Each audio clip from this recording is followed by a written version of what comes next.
여러분은 영화나 드라마를 보시는 것을 좋아하십니까? 혹시 그렇다면 다 본 영화나 드라마를 다시 보시는 것을 좋아하십니까?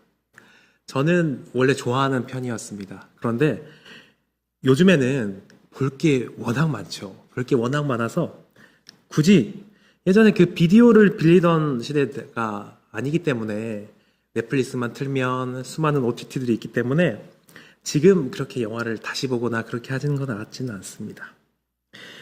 정말 명작이거나 아니면 정말 좋아하는 영화나 드라마는 가끔씩 다시 보긴 하는 것 같아요. 이런 말이 있더라고요. 명작은 그 전개와 결말을 알고서도 다시 찾게 된다. 전개와 결말을 다 알아도 다시 찾는 것이 명작이라는 거죠. 제 생각에 명작이라고 할 영화가 몇 가지가 있는데 타이타닉 같은 경우에 배가 가라앉고 주인공이 죽는 것을 우리가 다 알고 있습니다. 그러다가 TV를 돌리다가 나오면 우리가 끝까지 보게 되죠. 그리고 또 다른 명작 쇼생크 탈출 같은 경우에도 우리는 압니다. 주인공이 탈출하는 것을 알고 있죠. 그렇지만 그것을 알면서도 다시 보게 됩니다. 반면에 이 말은 보통의 이야기는 그 전개와 결말 혹은 반전을 알게 된다면 잘 안 보게 된다는 그런 말이죠. 처음 볼 때는 궁금해서 야 이거 어떻게 되려나 하면서 보지만 다 알게 되면 그 전개가 너무나 뻔하기 때문에 우리에게 즐거움보다 지루함을 주기 때문에 이런 말들을 하는 것 같습니다. 그렇다면 복음의 내용은 어떨까요? 여기에 모인 우리 모두는 복음의 내용에 익숙합니다. 교회를 다니는 사람에게 복음이 무엇이냐고 물어본다면 눈 감고도 보지 않고도 이야기할 수 있습니다. 심지어 유초등부 아이들에게 물어봐도 그 아이들이 대답합니다. 그만큼 우리들에게는 복음이 익숙하고 잘 아는 이야기입니다. 심지어 우리는 그 스토리의 반전도 알고 있습니다. 바로 예수님께서 돌아가신 다음에 다시 부활하신다는 그 반전까지 우리는 알고 있죠.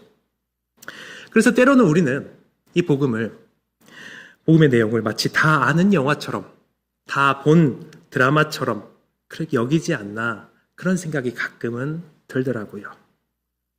그러나 우리에게 너무나도 익숙하고 마치 숨 쉬듯이 당연한 이 구원의 내용이 사실은 수많은 사람들, 그 위대한 구약의 선지자들과 왕들이 그 의미와 뜻을 찾기를 알기를 원했고 그러나 알지 못했던 그 엄청난 내용이 바로 이 우리의 복음입니다. 또 오늘 12절을 보면 이 구원의 내용은, 이 복음은 천사들마저도 한 번 보고 흥미를 잃는 것이 아니라 계속해서 살펴보기를 원하는, 그렇게 갈망하는 놀라운 복음이라고 이야기합니다. 구약의 선지자들이 평생을 걸쳐 알기고 싶어 했고 천사들마저 눈을 떼지 못하는 구원의 비밀, 이 엄청난 비밀의 결말을 우리는 이미 사실 완벽하게 알고 있습니다. 그렇다면 우리가 다 아는, 이렇게 다 아는 복음이 오늘을 살아가는 우리에게 어떤 의미를 가질까요? 또 어떤 위로를 우리에게 줄 수 있을까요? 오늘 이 시간, 오늘 본문을 통해서 함께 살펴보겠습니다. 우리 먼저 10절과 11절을 함께 보겠습니다. 이 구원에 대하여는 너희에게 임할 은혜를 예언하던 선지자들이 연구하고 부지런히 살펴서 자기 속에 계신 그리스도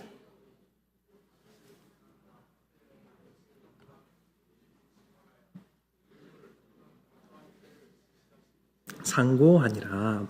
아멘. 여러분 잠깐 이 편지를 받을 당시에 사람들을 한번 생각해 볼까요? 이 당시에 이 편지를 받은 이들은 유대교의 배경을 가진 이들이 있었습니다. 이들이 그리고 이방인의 배경을 가진 사람도 있었는데 이들 모두가 다 예수님을 믿는다는 것에 있어서 약간의 불안함과 의문이 있을 수 있었습니다. 왜냐하면 내가 믿는 이 예수가 정말인가 진짜인가 하는 그런 의문이 있는 거죠. 이방인 그리스도인들은 우리가 자기들이 섬겼던 그 그리스 로마의 신들 알죠? 제우스나 뭐 그런 신들 있잖아요. 그런 신들을 섬기고 있었습니다. 그런데 예수님을 믿기 위해서 그 신앙을 버렸죠. 그러면 그런 의문이 있지 않을까요? 생긴 지 얼마 안 되는 이 예수 그리스도라는 신이 진짜인가? 라는 생각이 들겠죠. 또 유대교 배경인 그리스도인들은 제사장과 바리새인들이 나사렛 이단이라고 부르는 그 신앙이 정말인가 하는 생각이 들 겁니다. 이 복음을 받아들인 사람들에게는 우리가 믿는 이 신앙이, 이 종교가 그냥 생겨났다가 사라질 신흥 종교와 같지 않을까라고 생각했을 수도 있는 거죠. 이런 이들에게 베드로는 분명하게 말합니다. 너희들이 붙들고 있는 이 복음이 어제 생겨나고 만들어진 것이 아니고 하나님께서 영원 전부터 준비하시고 역사 가운데 이루어주신 구원의 비밀이다 라고 말하는 겁니다. 그리고 베드로는 이 지금 고난당하고 불안해할 수 있는 성도들에게 우리가 받은 구원이 얼마나 큰 가치가 지닌 것인지 설명하기 위해서 그 시선을 구약의 위대한 선지자들에게 돌리고 있는 것입니다. 성경은 모세부터 말라기까지 약 1000년입니다. 약 1000년이라는 긴 세월 동안 구약 성경이 기록되었죠. 놀라운 점은 각기 다른 시대에 살았던 그 수많은 선지자들의 글이 마치 한 사람이 쓴 것처럼 일관적으로 한 방향을 가리키고 있었던 사실입니다. 그 가리키는 방향의 끝에는 우리가 잘 알고 있는 바로 우리의 예수 그리스도가 계십니다. 그런데 흥미로운 사실은 이 예언을 받았던 구약의 선지자들조차도 사실 자신이 받은 그 계시의 실체를 정확히는 몰랐다는 것입니다. 이 선지자들이 성령의 감동으로 메시아에 대한 계시를 받고 그 조각들을 기록하긴 했는데 그 조각들을 한데 모아놓고 보니까 전체 그림이 이해가 되지 않는 것입니다. 한 가지만 예를 들어볼까요? 이사야 9장에는 메시아에 대해서 예언하고 있습니다. 우리가 성탄절 때 잘 읽는 본문인데요. 제가 한번 읽어드리겠습니다. 그의 이름은 기묘자라, 모사라, 전능하신 하나님이라, 영존하신 아버지라, 평강의 왕이라 할 것입니다. 분명히 이사야 9장에서는 이사야 선지자가 이렇게 썼습니다. 그런데 같은 이사야 53장이 되면 어떻게 나옵니까? 그 메시아가 도살장에 끌려가는 어린 양처럼 비참하게 고난을 받고 찔려 죽을 것이라고 기록합니다. 이렇게 나와 있죠. 그는 멸시를 받아 사람들에게 버림받았으며 7절은 또 그가 곤욕을 당하여 괴로울 때에도 라고 말합니다. 먼저 이사야 9장 같은 경우에는요, 사실 이것을 받았을 때 이 유대인들이 이것을 받아들이지 못했습니다. 그러니까 메시아를 가리키는 구절인데 어떻게 이 메시아가 인간인데 하나님일 수 있느냐라고 해서 사실 이 성경 구절을 이대로 우리가 보는 이대로 해석하지 않고요, 다른 방식으로 해석해서 이렇게 받아들이게 되었죠. 이사야 9장 자체도 그랬고, 하지만 이 이사야 9장에 나온 그 메시아와 이사야 53장에 그 나온 메시아의 모습이 한 모습으로 되지가 않는 겁니다. 분명히 메시아를 전능하신 하나님, 온 우주를 다스릴 평강의 왕이라고 했는데, 근데 한참 뒤에 가서는 그 전능하신 분이 인간들에게 멸시를 당하고 버림을 당한다고 합니다. 그가 곤욕을 당해서 괴롭다고 말합니다. 인간에게서요. 어떻게 하나님께서 인간에게 그런 괴로움을 당할 수 있겠습니까? 선지자들은 성령님의 계시를 받으면서도 완전히 이해하지 못했을 것입니다. 조금 전에는 전능하신 하나님인데 왜 지금은 도살장의 어린 양이지? 전능하신 하나님이 어떻게 인간에게 매를 맞고 죽으실 수 있지? 도대체 내가 지금 뭘 받고 있는 거지? 라고 생각하는 거죠. 한 인물 안에 공존하는 이 비참한 고난과 영원한 영광, 이것은 구약의 위대한 선지자들에게도 풀리지 않는 엄청난 미스터리였습니다. 선지자들은 이 수수께끼 같은 도면을 두고 연구하고 부지런히 살폈습니다. 본문에서 선지자들이 연구하고 부지런히 살폈다는 것은, 상고했다는 것은요, 이미 기록된 말씀을 자신이 받은 그 계시뿐만 아니라 이미 기록된 말씀을 샅샅이 찾아보면서 하나님께 이 의미가 무엇인지 여쭈면서 기도했다라는 뜻입니다. 그리고 마침내 성령님의 조명하심 끝에 이들이 이 거대한 비밀의 핵심을 깨닫게 되죠. 두 가지를 깨닫게 됐습니다. 첫 번째는 무엇이냐면 바로 그리스도의 고난과 그 뒤에 올 영광이라는 순서였습니다. 그들은 메시아가 먼저 비참한 고난을 통과한 후에야 바로 온 우주를 다스릴 영원한 왕, 영광의 왕이 되신다는 것에, 그 구원의 위대한 순서에 대해서 조금씩 이해하기 시작했습니다. 그리고 두 번째는 바로 이 구원의 타이밍이 자신의 세대가 아니라는 것을 알았습니다. 대부분의 선지자들은 눈물과 고난의 시기를 살았습니다.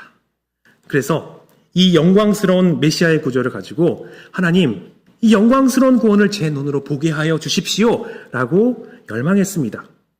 하지만 하나님의 뜻을 치밀하게 추적한 결과는 단호했습니다. 12절에 있는 것처럼 이 섬긴 바가 자기를 위한 것이 아니요 너희를 위한 것이라 라고 한 것처럼 이 위대한 성취의 무대가 자신들의 시대가 아니라 먼 미래에 올 신약의 성도들, 바로 우리들의 시대라는 것을 알게 된 것입니다. 그래서 예수님은 누가복음 10장 24절에서 이렇게 말씀하셨죠.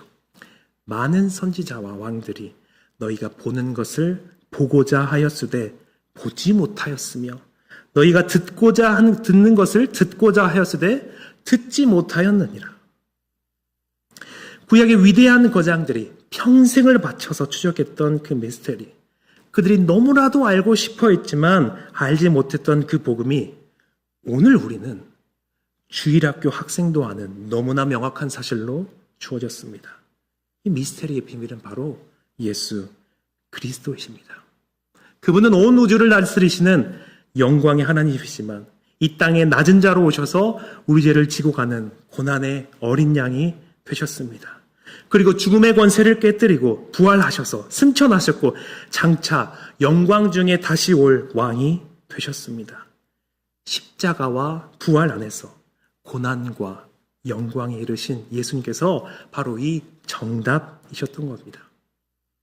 그리고 구약의 이 영적인 거장들이 그토록 갈망하고 부러워했던 그 비밀의 성취를 우리는 온몸으로 누리면서 살아가고 있습니다. 심지어 이 복음은 단순히 인간의 지혜로 전달되는 것이 아니라 하늘에서 보내신 그 성령님을 힘입어서 수많은 전도자들의 헌신을 통해서 지금 바로 오늘 이 자리에 있는 우리까지 그 복음을 듣고 믿게 된 것입니다. 우리가 받은 복음이 너무나도 당연하지만 이렇게나 위대하고 소중합니다. 온 우주의 창조주께서 창세전 성도를 향해서 우리를 위해서 숨겨두신 비밀이 바로 우리가 믿는 복음입니다. 게다가 이 복음은 인간의 설득과 지혜 있는 말로 우리에게 전달된 것이 아닙니다. 성령님을 힘입어서 수많은 복음 전도자들의 눈물과 헌신을 통해서 우리들의 심령 속에 뚫고 들어오게 된 것이죠. 그렇다면 우리는 어떨까요? 선지자들은 몰랐기 때문에 간절했습니다. 그렇다면 우리는 알기 때문에 더 간절하고 더 행복해야 하지 않겠습니까? 이 복음으로 더 벅차 올라와야 하지 않겠습니까? 실제로는 그렇지는 않은 것 같습니다. 우리는 가끔 오히려 알기 때문에, 안다고 생각하기 때문에 이 복음으로 행복하지 못한 것 같습니다. 우리는 복음을 압니다. 그리고 심지어 그 복음의 내용을 살아내려고 참 많이 애쓰기도 합니다. 주일뿐만 아니라 오늘 같은 오후 예배도 드리고 봉사도 하고 헌신도 합니다. 세상 속에서 그리스도인답게 구별되어 살려고 노력합니다. 복음의 요구에 순종하려고 내 시간을 쪼개고 물질을 드리고 있습니다. 그런데 이상하죠. 우리는 그 복음의 내용을 살아내고는 있는데 정작 내 안에서 복음을 누리는 기쁨이 적은 것 같기도 해요. 복음이 무엇인지 정답은 알고 있지만 그 정답대로 살아야 한다는 책임감도 있고 의무감도 있는데 정작 내 심령은 말라 있는 것입니다. 복음의 귀한 가치를 알기 때문에 열심히 사는데 그 열심이 어느 순간 나를 짓누르는 짐이 되어버린 것입니다. 내가 이만큼 해야 하나님께서 기뻐하시겠지? 내가 그리스도인이니까 이 정도는 버텨내야지 하면서 복음을 살아내는 수고만 남고 그 복음이 내 영혼을 자유케 하는 그 위로와 쉼이 조금은 없어져 버린 것 같습니다. 마치 잔치집에 와서 손님들을 대접하느라 땀 흘려서 열심히 일은 하는데 정작 자신은 그 풍성한 잔치 음식을 맛보지 못하고 배고프고 지쳐있는 일꾼과 같은 그런 상황인 것 같습니다. 그러나 복음은 우리를 올가매는 의무의 규율이 아니라 날마다 우리를 춤추게 하는 은혜의 능력입니다. 우리는 복음을 묵상하며 거룩한 경탄과 감격을 회복해야 합니다. 그리고 그것을 실제로 바로 지금 이 순간에도 하고 있는 존재들이 있습니다. 바로 천사들입니다. 이 복음의 내용은 천사들도 자세히 살펴보기를 원하는데요. 우리 12절을 함께 읽어보겠습니다. 이 섬긴 바가 자기를 위한 것이 아니요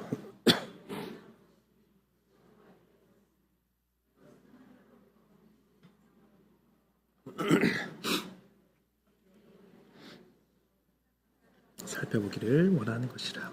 아멘.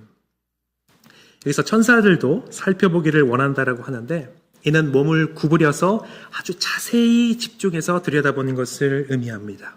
근데 이것은 굉장히 의외의 광경입니다. 여러분, 이 천사들은요, 이 복음의 수혜자가 아닙니다. 이 복음은 천사들을 구원하기 위함이 아니라 바로 우리를 구원하기 위한 것입니다. 그런데 왜 천사들은 이 복음을 구원을 살펴보기를 원하는 것일까요? 이유는 단 하나입니다. 복음이 그만큼 말로 다 표현할 수 없을 만큼 경이롭기 때문에 그렇습니다. 그 복음을 보고 있다면 경탄할 수밖에 없기 때문에 그렇습니다. 제가 우리 교회에서는 보지 못했지만 제가 가끔 자녀들을 보면요, 이상합니다. 엄마 아빠에게 이거 달라고 저거 달라고 말해요. 누가 보면 맡겨놓은 것 같습니다. 이게 필요하다, 저게 필요하다 하면서 부모님들한테 막 맡겨놓은 것처럼, 부모님이 나한테 빚진 것처럼 행동해요. 이런 자녀들의 말에 부모님들은 아이들이 과소비를 하려고 하거나 불필요 보이는 물건을 원한다고 하면 혼내기도 하시죠. 하지만 대체로 부모님들은 마음 한편에 늘 더 좋은 것을 주고 싶은 마음이 있으십니다. 내 자녀이니까요. 근데 잘 생각해 보면 우리가 하나님께 이렇게 행동하고 있는 것 같아요. 우리는 하나님께 나아갑니다. 그렇죠. 근데 마치 하나님께 맡겨놓은 것처럼, 하나님께 당연히 받을 권리가 있는 것처럼 굴 때가 많습니다. 하나님이 우리의 기도를 들어주시지 않으면, 내가 생각한 그 옳은 대로 되지 않으면 우리는 하나님께 이렇게 하죠. 하나님, 저에게 어떻게 이러실 수 있습니까? 라고 말하기도 합니다. 내가 원하는 대로 해주지 않는 그 하나님께 우리는 삐지기도 하고요, 냉담하기도 하고요, 심지어 욕하기도 합니다. 실제로 보기도 했습니다. 여러분, 이때 하늘에서 이 모든 모습을 내려다보는 천사들은 어떤 생각이 들까요? 여러분, 이들은요, 하나님의 그 완전한 공의와 그 도달할 수 없는 그 거룩하심을 온 우주에서 가장 잘 아는 피조물이 바로 이 천사들일 겁니다. 여러분, 이사야 6장이나 요한계시록이나 특별히 에스겔 1장 같은 곳에서 나오시는 그 하나님의 모습을 한번 봐보십시오. 거룩한 상상력을 가지고 그 하나님의 모습을 한번 상상해 보십시오. 정말 장엄하고 그 초월적인 그 하나님의 위엄이 있습니다. 그런데 이 천사들은 바로 지금 이 순간에도 그 하나님의 눈부신 영광을 직접 목도하고 있고 그분의 거룩함 앞에서 자신을 가리며 천상이 진동하도록 찬양하는 존재가 바로 천사들이죠. 그런데 이 어미하신 하나님 앞에서 그 피조물에 불과한 그 인간이 너무나도 쉽게 배은망덕하고 불평하고 때로는 창조주를 향해 거침없는 말과 행동들을 쏟아내는 모습들이 천사들이 어떻게 보일지 우리가 다 말할 수 없지만 결코 가볍게 보이지는 않을 것입니다. 심지어 천사들은 죄를 지어 하나님의 심판을 받아 영원한 어둠에 처하게 된 그 타락한 천사들, 즉 마귀의 운명을 똑똑히 보아서 알고 있습니다. 공의의 하나님께서 얼마나 죄를 단호하게 다루시는지 누구보다 잘 알고 있습니다. 죄는 반드시 심판됩니다. 그런데 천사들이 이해할 수 없는 반전이 뒤에 일어나는 것입니다. 당연히 공의의 심판이 임해야 할 그 마땅한 순간에 거룩하신 하나님께서 그 똑같이 범죄한 인간들을 향해서 이렇게 말씀하시는 겁니다. 너는 나의 사랑하는 자요, 나의 어여쁜 자라. 그렇게 말씀하시면서 이 인간들을, 우리를 품에 안으시는 것입니다. 천사들이 이 광경을 보면서 어떻게 관심을 갖지 않을 수 있겠습니까? 어떻게 눈을 떼고 관심을 끄겠습니까? 그들은 이 복음 안에 보여지는 기이한 하나님의 사랑에 주목하는 것입니다. 하나님은 거룩하신 분이십니다. 그분은 공의로우신 분이십니다. 죄를 그냥 덮어 놓으실 수 없으신 분이 바로 그분의 존재입니다. 그런데 그 하나님께서 죄인인 인간을 포기하지 않으셨습니다. 공의도 자비도 포기하지 않으셨습니다. 대신 하나님은 자신의 그 놀라운 지혜로 이 두 가지를 한 곳에서 동시에 이루셨습니다. 마귀도 몰랐습니다. 천사들도 몰랐습니다. 바로 그 하나님만 아셨던 그 방법으로 하나님의 이 방법을, 하나님의 뜻을 이루신 것입니다. 그것이 바로 십자가입니다. 하나님의 독생자 예수 그리스도께서 그 십자가 위에서 나의 하나님 어찌하여 나를 버리시나이까 라고 외쳤습니다. 그리고 그 절규 속에서 죄의 값은 단 한 푼도 남김없이 온전히 치러졌습니다. 공의는 조금도 타협되지 않았습니다. 그러나 바로 그 순간에 죄인인 우리는 온전히 하나님의 품에 안겼습니다. 하나님의 자비도 조금도 훼손되지 않았습니다. 그들은 이 놀라운 하나님의 지혜에 주목하고 있는 것입니다. 천사들은 이 광경을 봅니다. 하나님의 완전한 공의와 무한한 자비가 십자가라는 단 한 사건에서 완벽하게 하나로 만나는 이 장면을 봅니다. 죄인을 구원하시려는 그 헤아릴 수 없는 지혜와 놀라운 사랑을 목격하게 됩니다. 그들은 구원의 은혜를 직접 입어보지 못했죠. 그러나 이 천사들로서는 저 연약한 인간들이 누리는 이 하나님과의 친밀함을 보며 깊은 경탄과 이해할 수 없는 놀라움 가운데 있는 것입니다. 그렇기에 천사들에게 이 복음은 온 우주를 통틀어서 가장 위대한 걸작품이며 가장 지혜롭고 흥미진진한 명작입니다. 그 전개와 반전과 결말을 다 알고 있으면서도 다시 고개를 숙여 경탄하게 되는 하나님의 최고의 작품, 그것이 바로 우리가 받은 복음입니다. 그래서 천사들은 그 신비 앞에서 더 깊이 들여다보고 또 들여다보고 있는 것이죠. 사랑받는 동역자 여러분, 우리가 이런 존재입니다. 그 엄청난 선지자들이 간절히 바랬지만 누릴 수 없었던 그 비밀을 누리는 자들, 저 천상의 거룩한 천사들이 살펴보기 원하는 그 구원을 누리는 자들입니다. 우리는 사랑받는 존재입니다. 우리는 이렇게 특별한 대우를 받는 존재들입니다. 우리가 너무나도 익숙하기 때문에, 이미 복음 안에서 살고 있기 때문에 잘 느낄 수 없지만 이 지혜는 우리를 향한 놀라운 지혜였고, 이 사랑은 우리를 향한 놀라운 사랑이었습니다.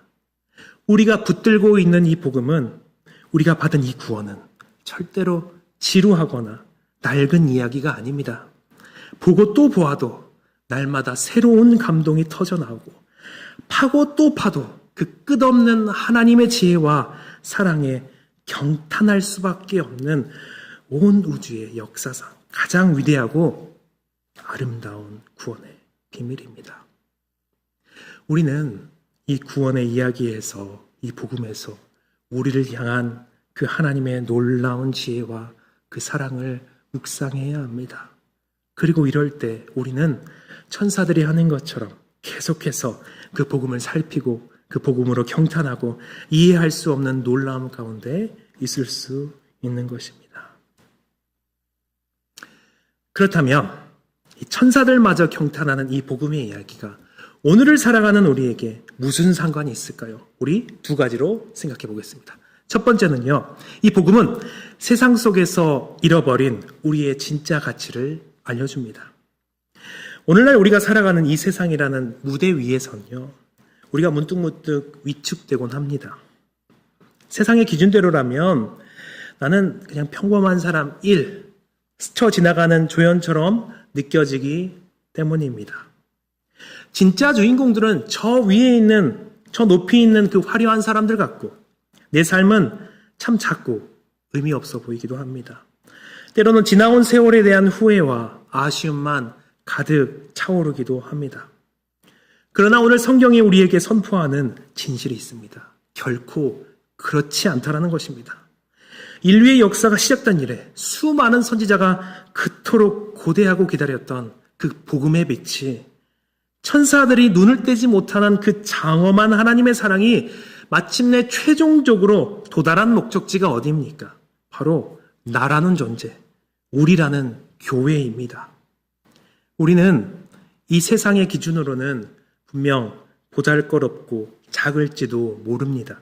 하지만 하나님의 거대한 구원의 서사 속에서는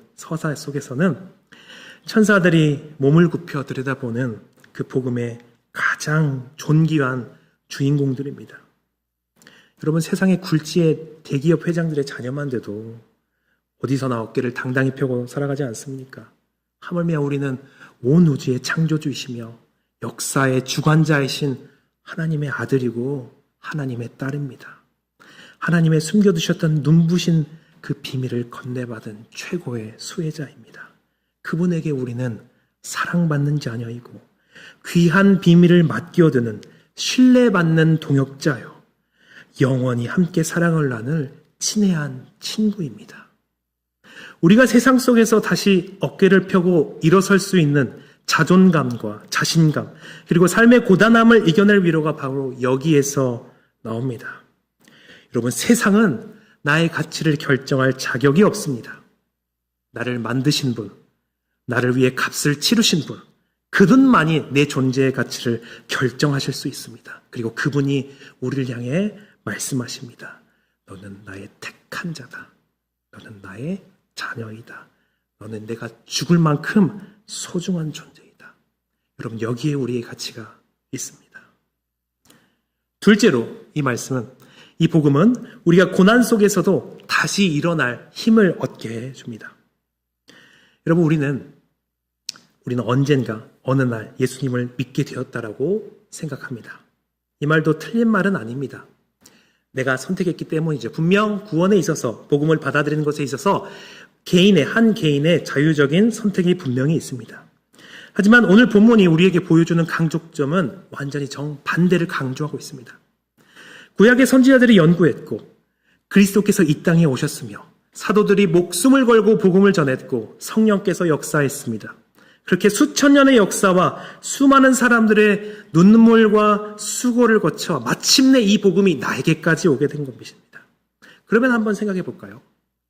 우리가 이 복음을 듣고 예수님을 믿게 된 것이 정말 어쩌다 일어난 우연일까요? 아닙니다. 우리가 이 세상에서 사실 태어나기 전부터 베드로전서 1장에서 처음에 나왔던 것처럼 하나님께서 결정하신 것이죠. 그리스도께서 이 땅에 오기 훨씬 전부터 하나님은 이 복음의 이야기를 우리에게 준비하셨던 겁니다. 그러므로 우리가 받은 이 구원은 내가 하나님을 찾고 발견한 사건이 아니라 하나님이 오랫동안 준비하셔서 결국 나를 만나주신 사건입니다. 그렇다면 내가 태어나고 자라며 일어난 모든 일들, 그리고 결국 예수님을 인격적으로 만나서 회심하고 지금까지 살아온 나의 모든 삶을 하나님이 준비하시고 만나셔서 이끄시는 우리의 삶인 것입니다. 결코 우연히 흘러가는 인생이 아닌 것입니다.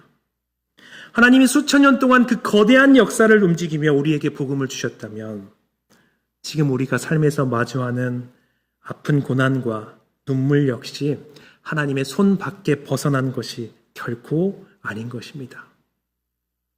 베드로가 이 복음의 역사성과 정엄함을 설명한 이유가 여기에 있습니다. 세상에 겪는 그 잠시뿐인 고난과 불이익에 마음을 빼앗기지 말라는 것입니다. 세상에서 기죽지 말라는 것입니다. 하나님께서 그리스도에게 먼저 고난을 통과하게 하신 뒤 찬란한 영광을 준비해 두셨던 것처럼 지금 내 삶이 이해되지 않고 눈물이 나도 우리의 삶은 우연의 비극이 아니라 하나님의 위대한 구원의 이야기 한가운데서 머물고 있는 것입니다. 결말을 이미 알고 있는 관객은 영화 속 주인공이 잠시 위기에 처해도 불안해하지 않습니다. 그런 것처럼 우리는 이미 찬란한 영광이라는 최종적 결말을 선물 받은 사람들입니다. 그러므로 우리는 이 삶의 고난에 잠식되지 않고 그 신실하신 하나님을 신뢰하며 다시 한번 힘을 얻을 수 있다라고 말하는 것이지요. 말씀을 정리하겠습니다. 오늘 우리는 우리가 받은 이 구원이 얼마나 커다란 가치를 지니고 있는지 함께 살펴봤습니다. 우리가 매주 너무나도 익숙하게 고백했던 그 복음의 한 줄 속에서는 선지자들의 고뇌와 천사들의 경탄이 담겨 있습니다. 하나님은 우리를 이 구원의 주인공으로 삼아주시기 위해서 수천 년의 역사를 운행하시며 우리에게까지 이 복음을 주셨습니다. 그러므로 우리에게 주어진 삶과 지금의 시간들은 결코 우연이 아니며 이 모든 것들은 하나님의 다스림 속에 존재하고 있습니다. 우리는 이미 인생의 결말을 알고 있는 사람들입니다. 우리는 이미 이 세계의 끝을 알고 있는 사람입니다.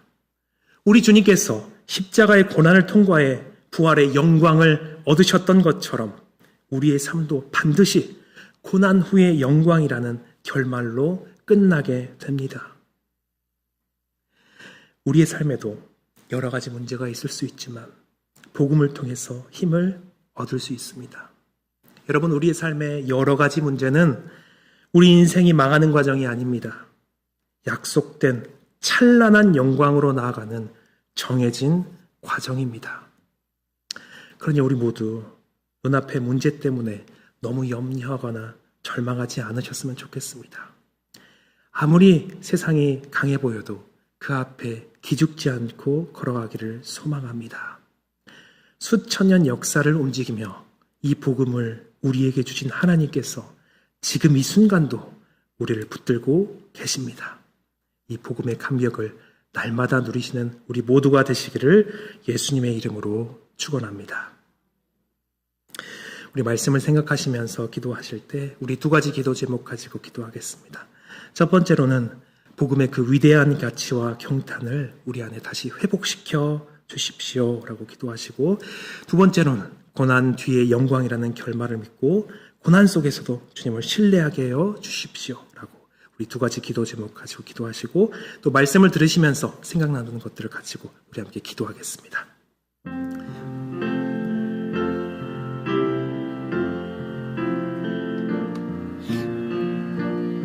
하나님 아버지, 주님께서 이 복음을 우리에게 주셨습니다.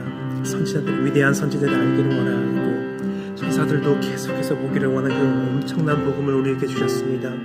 하나님, 그 복음이 우리에게 깨달아지기를 원합니다. 주님, 우리 영의 눈을 띄워주셔서 보게 하시고 이 복음이 얼마나 위대하게 하나님의 주신 그 선물인 건지, 얼마나 대단한 것인지 매번 보아도 새롭고 매번 보아도 감동하며 매번 보아도 즐거우며 매번 보아도 기쁜 그 복음이 우리 안에서 풍성하게 흘러 넘치게 하여 주시옵소서. 하나님 아버지, 이 세상 가운데 여러 가지 문제들이 있을 수 있습니다. 베드로전서를 받았던 그 성도들처럼 예수님 때문에 받는 고난, 혹은 이 세상 가운데 여러 가지 고난을 우리가 받을 수 있습니다. 주님, 그러나 이 고난 뒤에 영광을 정해놓으셨다는 것을 우리가 기억하며 고난 속에서도 어려움 속에서도 주님을 신뢰하게 하여 주시옵소서. 하나님 아버지, 이것이 우리의 힘으로 할 수 없습니다. 주의 성령께서 우리의 모든 삶을 인도하시고 함께하여 주셔서 우리가 큰 기쁨과 확신을 가지고 오늘의 삶을 살아가게 하여 주시옵소서. 그리하여서 주님께서 참으로 우리를 인도하셨구나, 마지막 날 주님께 기쁨과 큰 찬송을 올려드리는 우리 모두가 되게 하여 주시옵소서.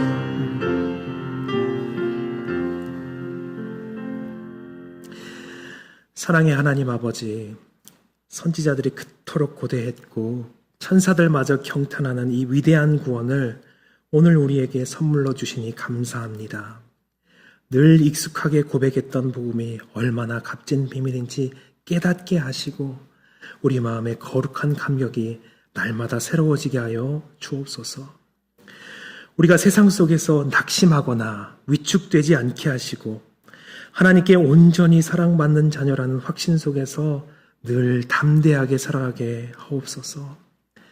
주님이 고난을 지나 영광에 이르셨던 것처럼 우리의 인생도 결국 찬란한 영광으로 끝날 것임을 믿습니다.